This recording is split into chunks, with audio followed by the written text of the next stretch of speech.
સુલેમાની પથ્થર કોઈ વ્યક્તિ પાસે રાખવામાં આવે તો તેના પર ચાકુ કે અન્ય હથિયારથી ઈજા થતી નથી તેવો દાવો કરી રૂ20 કરોડમાં પથ્થર વેચવાનો પ્રયાસ કરનાર ત્રિપુટી વિરુદ્ધ કપુરાઈ પોલીસ મથકે ઠગાઈ, વિશ્વાસઘાત, ધમકી અને ષડયંત્રની કલમો હેઠળ ગુનો નોંધવામાં આવ્યો છે। મૂળ ભાવનગરના વતની અને હાલ વડોદરાના કલાદર્શન 4 રસ્તા વિસ્તારમાં રહેતા યોગેશ પંડ્યા જ્યોતિષશાસ્ત્રનું કામકાજ કરે છે।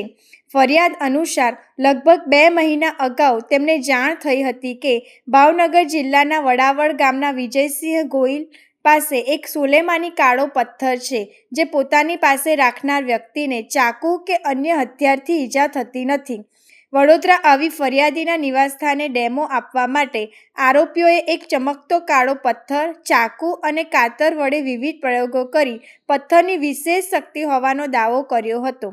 ડેમો દરમિયાન એક વ્યક્તિના હાથમાં પથ્થર પકડાવી દેતા વાળ અને હાથના રૂંવાટા કાપવાનો પ્રયાસ કરવામાં આવ્યો હતો।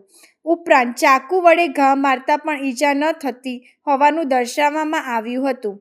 વિજયસિંહ ગોહિલે અગાઉ એક વિડીયો પણ મોકલ્યો હતો જેમાં એક યુવકના હાથમાં કાળો પથ્થર રાખ્યા બાદ બ્લેડ અને ચાકુ વડે ઘા કરવામાં આવતા કોઈ ઈજા થતી ન હોવાનું દર્શાવવામાં આવ્યું હતું।